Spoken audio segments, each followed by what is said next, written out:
Hello. आज हम लोग महाकवि निराला के बारे में पढ़ेंगे। उनके यहाँ पर दो कविताएं हैं, उत्साह एवं अट नहीं रही है। ये दो कविताएं यहाँ पर इनकी दी गई हैं। तो इन दो कविताओं को एक्सप्लेन करने से पहले हम इनके जीवन के बारे में जान लेंगे। महाकवि सूर्यकांत त्रिपाठी निराला हिंदी साहित्य में अद्वितीय कवि थे।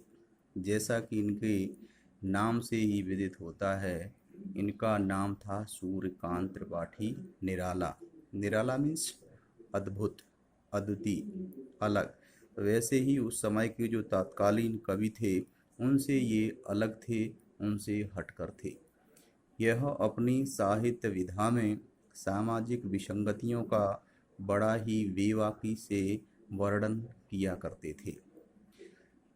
इन्हें समाज की जो विसंगतियां हैं उनको लिखने पर किसी प्रकार का कोई संकोच या डर नहीं था। इसीलिए इनको निराला या विद्रोही कवि कहा जाता था। कौन सा कवि? विद्रोही। क्योंकि ये समाज से तारतम्य न बिठाकर उनमें उत्पन्न होने वाली समस्याओं को जरूर रेखांकित करते थे।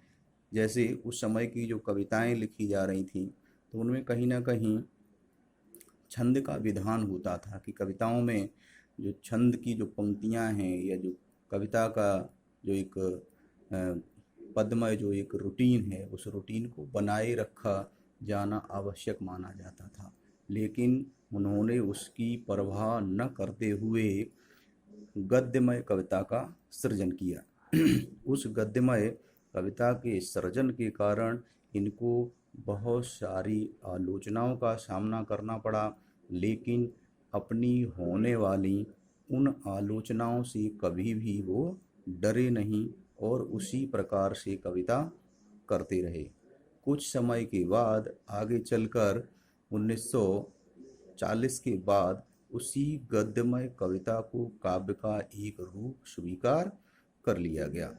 इसलिए इनका नाम, जैसा इनका नाम था वैसे ही इनके काम थे। नाम के अनुसार ही ये अपने कविताओं को, अपने काव्य सृजन को अंजाम दिया करते थे।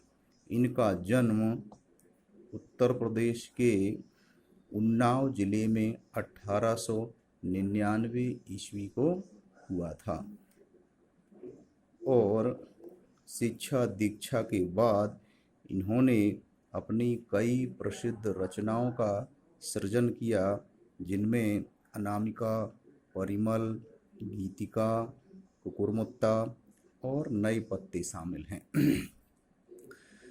ऐसे तो उन्होंने कई फुटकर रचनाओं का सृजन किया था, लेकिन सबसे प्रसिद्धि का जो इनका आधार था वो थी राम की शक्ति पूजा। जहाँ रामचंद्र जी के अयोध्या वनवास से सीता हरण से लेकर के सीता हरण के समय रावण के युद्ध का बड़ा ही मार्मिक वर्णन किया गया है। उस समय जो वहाँ पर उन्होंने शक्ति की पूजा की थी, आराधना की थी, वह रचना इनकी प्रसिद्धि का एक बड़ा आधार थी। उसके साथ ही इनकी जो एक प्रसिद्ध कविता है कुकुरमुत्ता, यह कविता भी उनकी प्रसिद्धि का एक अद्वितीय स्तंभ रही है। उस समय की जो सामाजिक विसंगतियां थीं, सामाजिक परिस्थितियां थीं, उन विसंगतियों या परिस्थितियों पर बड़ा ही यथार्थवादी चित्रण इसमें किया गया है। खास करके कुकुरमुत्ता रचना में दो वर्गों का सृजन किया गया है, जिनमें एक पूंजीपति वर्ग है, दूसरा गरीब तबका, निर्धन वर्ग है।